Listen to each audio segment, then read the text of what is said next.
You just blinked, and somehow it's already December again. Somehow it's already 2027. Somehow the kid down the street who used to ride a tricycle is now taller than you and has a job. Nobody warned you it would move like this. When you were 7, a single summer felt like it lasted forever. An entire universe of boredom and discovery packed into 3 months. Now an entire year slips by, feeling roughly the length of one long weekend. Here's the question that should genuinely bother you. Time is not speeding up. The clock on your wall ticks at exactly the same rate it always has. So why does it feel like someone is quietly turning up the playback speed on your life? For a long time, the standard explanation was something called proportional theory, and it sounds reasonable enough at first. When you're 5, 1 year is 20% of your entire life. When you're 50, 1 year is just 2%. So of course, each year feels smaller. It's a smaller slice of the pie. It's a tidy explanation.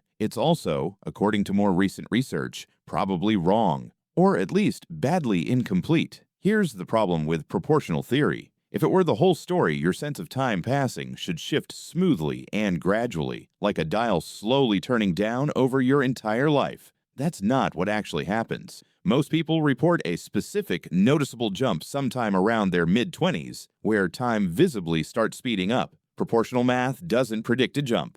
It predicts a smooth curve. Something else is going on. In 2019, a physicist at Duke University named Adrian Bejan published a study that reframed the entire question, and it starts in a place you wouldn't expect. Not psychology, not memory, eyes. Bejan's research focused on something called saccades, the tiny rapid movements your eyes make constantly as you scan a scene. Movements so fast and so automatic, you're never consciously aware of them happening. Each saccade is essentially a new frame of visual information hitting your brain. Bejan's argument was that your subjective sense of time is built, in part, from how many of these frames you process. Here's the part that explains everything. As children, your neural pathways are new, fast, and relatively uncluttered. Signals travel with minimal resistance. Your brain processes visual information at a rapid rate, capturing more distinct frames per second. In a sense,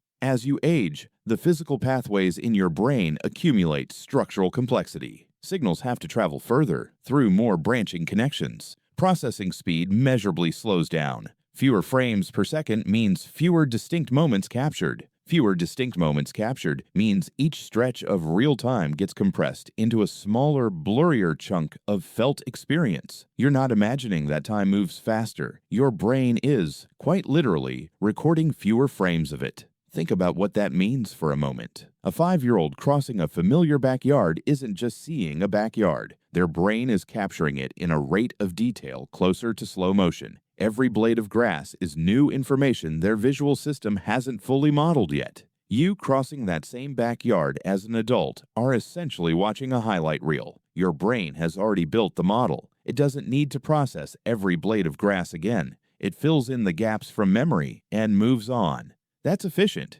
It's also, in a very real sense, the thing quietly stealing your years. But Bejan's saccade research only explains part of the picture. There's a second mechanism at work, and it comes from a completely different angle. This one is about memory density, not visual processing speed. A neuroscientist named David Eagleman has spent years studying how the brain constructs its sense of time after the fact. And one of his key findings is genuinely unsettling once you sit with it. Your brain doesn't experience time linearly while it's happening. It reconstructs a sense of duration afterward, based on how much new information got encoded into memory during that stretch. Here's the experiment that demonstrates it clearly. Eagleman had participants free fall from a tower, a genuinely frightening, novel experience, and then estimate how long the fall took. People consistently overestimated the duration, not because time actually slowed down, because a terrifying, unfamiliar experience gets encoded into memory with extraordinary density.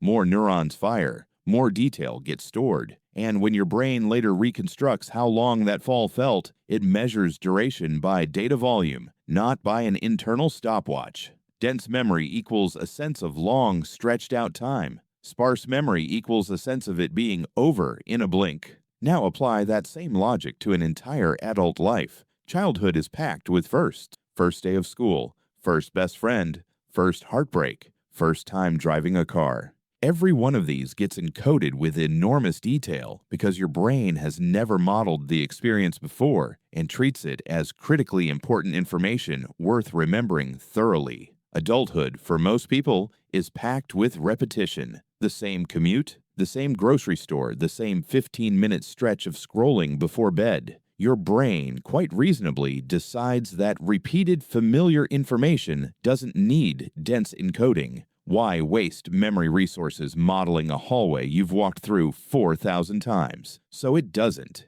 It compresses the routine into thin, low-detail memory. And thin memory, when your brain later reconstructs how much time passed, reads as short. This is why a 2-week vacation somewhere completely new can feel like it lasted a month while you were living it, and also somehow feel like it flew by, both at once. Every day was novel, so it was densely recorded and felt long while happening. But looking back on the whole trip afterward, the sheer volume of vivid, distinct memories crammed into that short stretch tricks your brain into perceiving the whole block of time as having contained more than it should have, distorting your sense of how quickly it passed. Here's a researcher whose work adds a third, very human layer to all of this. A psychologist named Peter Mangan ran a large study asking people of different ages to estimate how quickly various time intervals passed, and the results tracked closely with age, but not in a perfectly smooth line.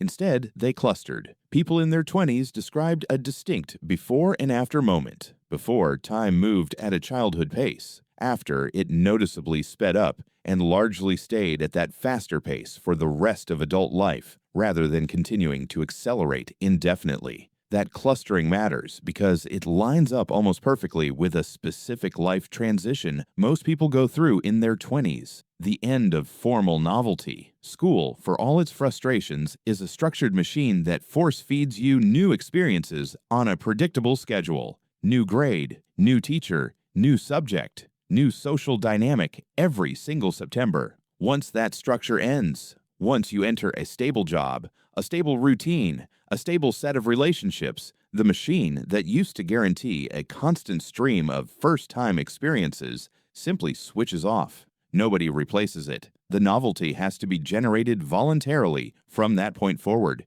and most people, quite understandably, don't. Which means the truth behind why your years feel like they're accelerating isn't really about time at all. It's about how much of what fills your days still counts, to your own brain, as worth remembering in detail. This is weirdly good news because it means the mechanism is at least partially something you can push back against. Novelty is the lever, not necessarily huge, expensive, life-altering novelty, though that works too. Even small, unfamiliar experiences seem to matter. A new route to work, a conversation with a stranger instead of a scroll through a familiar feed, a skill you've never tried. Each of these forces your brain out of its efficient, compressed autopilot mode and back into the dense, detailed encoding it used constantly when you were young. You cannot slow down the clock on the wall. Nobody can. But the clock on the wall was never actually the thing measuring your life.